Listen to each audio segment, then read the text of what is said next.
Meu amigo Jeová, presbítero da Assembleia de Deus, eu tenho um questionamento, eu estou fazendo agora pequenos questionamentos estes interessantes a respeito de alguns pontos da fé, de algumas questões relacionadas à fé.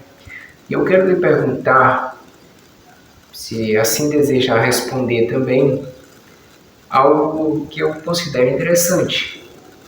Algo que diz respeito especialmente aos irmãos da Assembleia de Deus. E a pergunta que eu tenho a fazer é: muitas vezes, em muitos cultos eu já presenciei isso, pastores profetizam, pregadores profetizam coisas na vida das pessoas que evidentemente não dá para se cumprirem até o outro dia, até o dia seguinte. Por exemplo, um novo emprego, uma casa, conversão de um familiar, por exemplo, uma profecia em que o pastor, o pregador diz assim: olha, insiste orando, buscando, que fulano vai se converter. Isso aí não acontece até o outro dia, né? Só essa ideia de insistência dá para a gente entender que essa pessoa vai interceder muito tempo pela vida da outra pessoa até que ela se converta. Profecia no sentido: Deus vai te abençoar, persista, insista, vai lutando. Daqui a 3 anos, dentro de 3 anos, Deus vai te dar uma casa, vai te dar um carro. Então tudo isso leva um certo tempo para acontecer. O que eu quero falar com isso? Se essa profecia é real, se é Deus que está falando através do pastor, do pregador, e essa profecia vai levar algum tempo para acontecer, evidentemente, não dá para acontecer de uma hora para outra. Por exemplo, no mínimo, um mês, um mês será exigido para que isso aconteça na ordem natural das coisas. Não é porque Deus falou, que Deus profetizou, que a coisa vai acontecer de forma mágica. Mas, entendamos, se evidentemente, sem dúvida alguma, para que essa profecia se cumpra, é necessário um prazo, como nessa mesma noite, esse mesmo pregador diz: Jesus pode voltar hoje ainda. Jesus me manda te dizer para se preparar que ele está voltando. Então, como conciliar essas duas coisas? A profecia que leva muito tempo para acontecer e aquela, entre aspas, ameaça, aquele alerta de Jesus voltar naquela mesma noite. Se a profecia, porque eu vejo assim, se a profecia é verdadeira e leva muito tempo para que ela se cumpra, como esperar que Jesus volte naquela mesma noite? Responda esse questionamento, amigo Jeová. Se a profecia é verdadeira e é necessário muito tempo para que ela aconteça na ordem natural das coisas, como esperar que Jesus possa voltar naquela mesma noite ou naquele mesmo momento em que o pregador está dizendo: Jesus pode voltar agora, logo após profetizar na vida da pessoa? Como que isso pode acontecer? Esse questionamento já me veio à mente muitas vezes e eu quero a sua resposta e ficarei grato por ela.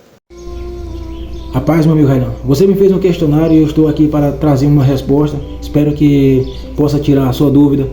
Você me fez um questionário: como pode conciliar a profecia com a vinda do Senhor Jesus Cristo? Ou seja, um pregador chega, profetiza na vida de alguém, e ao mesmo tempo esse mesmo pregador, ele fala para o irmão que Jesus pode vir hoje. Como pode conciliar uma com a outra? Porque a profecia, como você bem falou, ela não acontece de noite por dia. Ela acontece em dias, meses, anos, até mesmo em décadas. Ela tem esse intervalo de tempo para acontecer. E como pode o pregador lançar ali uma profecia, ele profetizar e ao mesmo tempo pedir para o irmão se preparar, porque Jesus pode chegar hoje? Como pode isso acontecer? A primeira coisa que eu quero dizer para o meu amigo é que a profecia, ela é bíblica, está na Bíblia. Como o tempo é pouco para responder, eu vou resumir o máximo possível. Eu destaquei aqui alguns versículos. Eu não vou ler porque senão não vai dar o tempo. Eu peço que o meu amigo possa abrir a sua Bíblia aí e pode conferir que os versículos que eu falar vai falar justamente nessa questão. Sobre a profecia. Romanos 12, 6, 1 Coríntios 12, 10, 1 Coríntios 14, 22, 1 Tessalonicenses 5, 19 e 20 e 2 Pedro 1, 21. Isso é falando de profecia.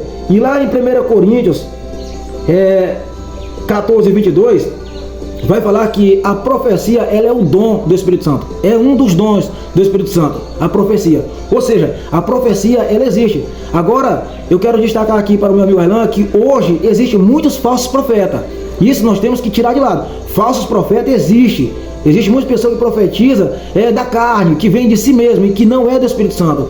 E se eu não acreditasse que tinha falsos profetas de hoje, eu poderia descartar a minha Bíblia, porque a própria palavra diz que no final dos tempos vai haver muitos falsos profetas, as pessoas vão perder o temor, por causa da iniquidade, o amor de muitos esfriarão. Então as pessoas não vão ter mais o temor do Senhor, não vão ter aquele certo temor de ser condenado, de receber alguma punição vinda da parte de Deus. Então, isso é verídico, isso é Bíblia. As pessoas vão ser amantes de si mesmas, não se prestam solos, não vão ter aquele amor pela palavra, pelo Evangelho, e vão falar por interesse próprio, ou seja, vão profetizar por interesse próprio, vão falar aquilo que as pessoas querem ouvir para ganhar mídia, para ganhar dinheiro e tudo mais. Isso acontece, isso é bíblico, mas vamos lá para a vinda do Senhor Jesus. Peço que você também abra a sua Bíblia, meu amigo Railan. E pode ver lá em Mateus 24, 42, Mateus 25, 13, Marcos 13, 32, 33, 1 Pedro 4, 7 e 1 Tessalonicenses 4, 17, que vai falar da vinda do Senhor Jesus. O que é que o próprio Senhor Jesus diz? Que nós temos que vigiar e orar, porque nós não sabemos nem o dia e nem a hora. Você vai ver que estes versículos que eu destaquei vai falar justamente disso. Por que nós esperamos Jesus Cristo hoje? Porque ele pode chegar hoje? Porque a própria palavra que diz, vigiai e orai, pois não sabeis nem o dia e nem a hora. Um pregador, ele estaria com heresia se ele falasse o dia e a hora, porque a Bíblia não diz o dia e a hora. Então se qualquer pregador diz assim, Jesus vai vir no ano tal, no mês tal, no dia tal e na hora tal, ele estaria sendo um herege, pois a Bíblia não dá a hora exata que Jesus Cristo vai vir. E a respeito da profecia, é bíblico, e a própria palavra diz que não é para nós desprezar a profecia. Mas veja o que diz lá em 1 Coríntios 2, 14, 16. Ora, o homem natural não compreende as coisas do Espírito de Deus, porque lhes parecem loucura e não pode entendê-las, porque elas se discernem espiritualmente. A profecia é algo sobrenatural e o homem natural nunca vai entender, entendeu? Muitas pessoas não creem na profecia porque a profecia é algo sobrenatural, e as pessoas que não creem são naturais. Entendeu? Isso é natural do ser humano, não crer naquilo que é sobrenatural. Para a pessoa entender, ele tem que ter o Espírito Santo, tem que ser algo sobrenatural, tem que ser uma pessoa sobrenatural. Eu quero aqui agradecer pela pergunta, espero que tenha tirado a dúvida, e o tempo é muito pouco, meu amigo Railan, para explicar detalhadamente. Espero ter a oportunidade de responder mais detalhadamente em um outro dia.